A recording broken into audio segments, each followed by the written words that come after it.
Bonjour les élèves. I come to you again with a new video.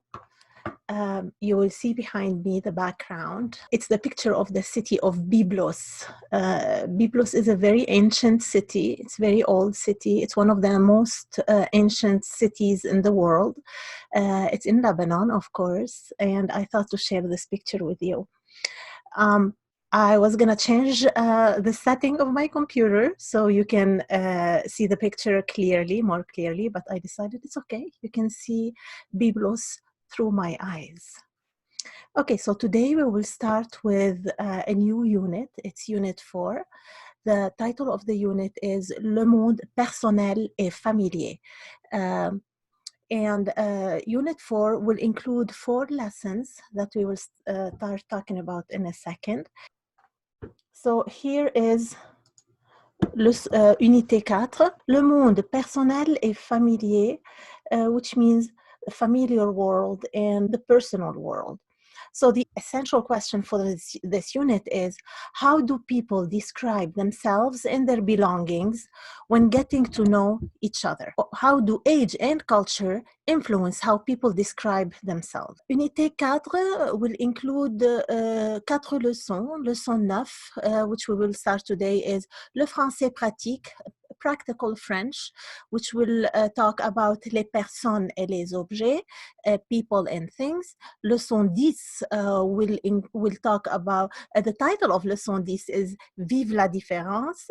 Leçon 11, le copain de Mireille, and we will learn mainly about the adjectives, les adjectifs. The title of leçon 12 is La voiture de Roger. I will not go over each bullet. I will let you can pause and read on your own, because I would like us to start with leçon 9 right away, les personnes et les objets, things and people, or people and things. And mainly it's about la description, describing oneself, descriptions. The learning targets are, I can talk about myself, my personality, and what I look like. I can describe my friends and how old they are. I can describe my room. I can talk about everyday objects that I own or use. I can talk about the location of objects, and I can describe these objects, their size and color. Okay. So here is the lesson, the video of the whole unit. I will assign you probably activities related to this once we cover the main points. Let's start by the culture and connection element, les personnes et les objets. And of course, this is in English. You can read it on your own, but I'll go through it. Accent sur les jeunes français. So we're gonna focus on les jeunes français. Jeune means young. Jeunes français means young French people. France is a young country. 1/4 of the population is under the age of 20. In their daily lives outside school, young people in France are not that different from their counterparts in the United States.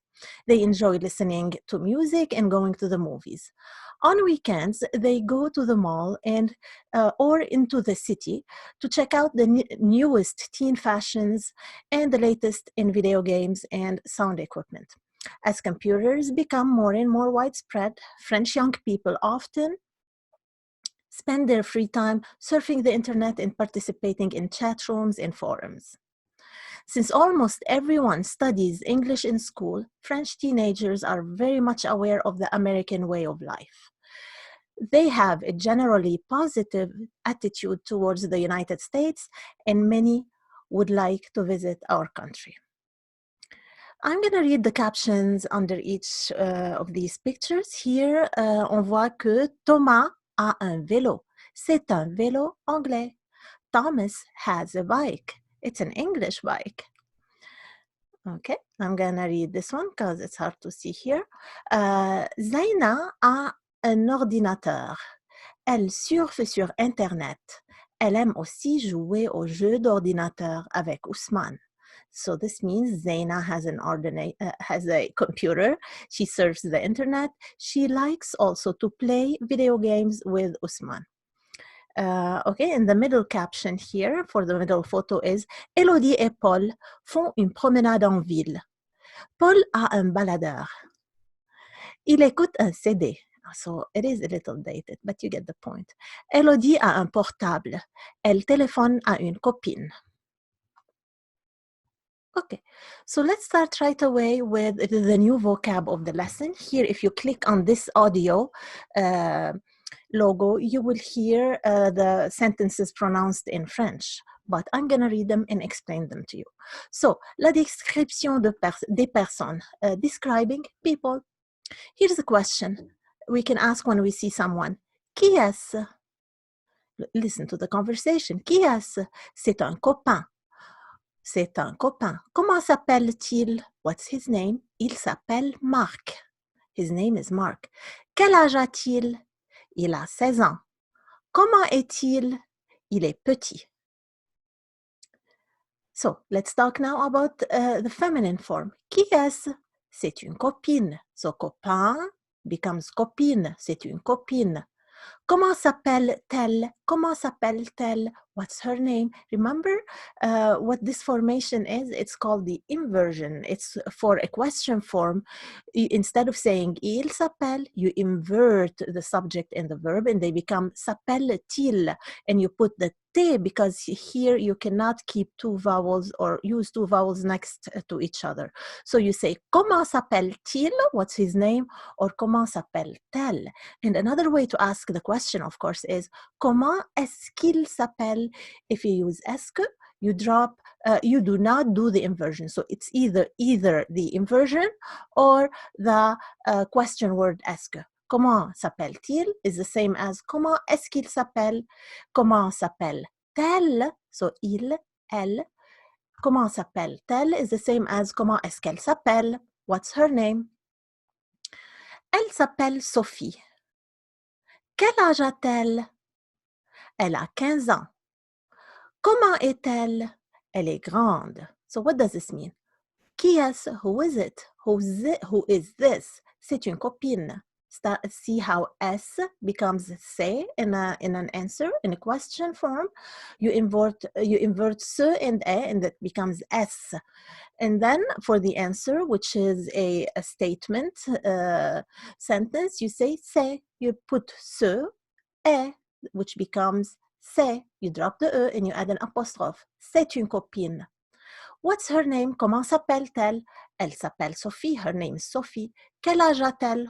How old is she? Elle a 15 ans. And remember, for age, we use the verb avoir. What age does she have? She has 15 years of age. Elle a 15 ans. Comment est-elle? How is she? Elle est grande. She is tall.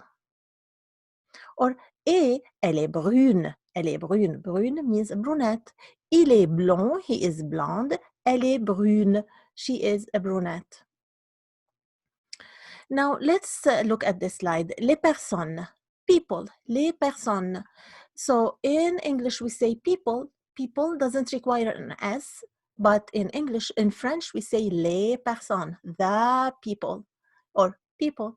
So, because we have les with S, we put an S, we write an S for personne.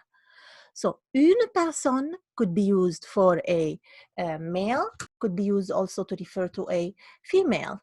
Une personne, so it's feminine. The word a person is feminine, whether it is referring to a male or a female. C'est une personne. C'est un étudiant. Un étudiant means student. So as I'm going through these slides, please fill in your lesson notes as we usually do in class. Fill in the blanks. Un étudiant, a student. Un élève, pupil. Un camarade, classmate. Un homme, man. Un professeur, un prof means a teacher. Un voisin is a neighbor. Now, for the female form, une personne, like une personne for both genders, but un étudiant becomes une étudiante. So we do not pronounce the T here, we pronounce it here. Une étudiante. We pronounce the T because it's followed by an E. Une élève. Un élève, here we are doing the liaison. Un élève becomes un élève. une élève also. So élève is the same for masculine and feminine. For masculine, we use un, which is the feminine form of a. It's an indefinite article. And for feminine, we say une élève, a student, a female student. Un camarade becomes une camarade. Un homme, a man becomes une femme. Although we have an E here, femme is an exception where we pronounce the E as an A. Une femme. Un professeur is used, un professeur, when it's not abbreviated, is used in the same format for a male and a female teacher. But un prof, when you shorten it, you can say un prof for a male et une prof for a female.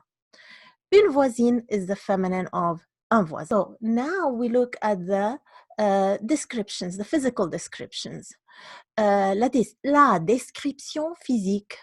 So to start describing people, to describe people, you start with the expression or phrase il est for masculine, while for feminine you use, of course, quoi, what, elle est, she is. But here we're going to talk about a male. Il est grand, he is tall or big. Il est petit, small or short. Il est brun, brunette, he's brunette. Il est blond, he's blonde. Il est beau, handsome. Il est jeune, young. So remember to pause and repeat. Elle est, for feminine, elle est grande. So grand, we don't pronounce the D for grand, but we pronounce it for grande because it's followed by an E, grande. Elle est petite. Il est petit, mais elle est petite. Il est brun, mais elle est brune. Il est blond, mais elle est blonde. Il est beau, mais elle est belle. Belle. See, beau turns to belle. So another synonym for belle is jolie. And il est jeune for masculine turns to elle est jeune for feminine. So jeune takes an E for both masculine and feminine.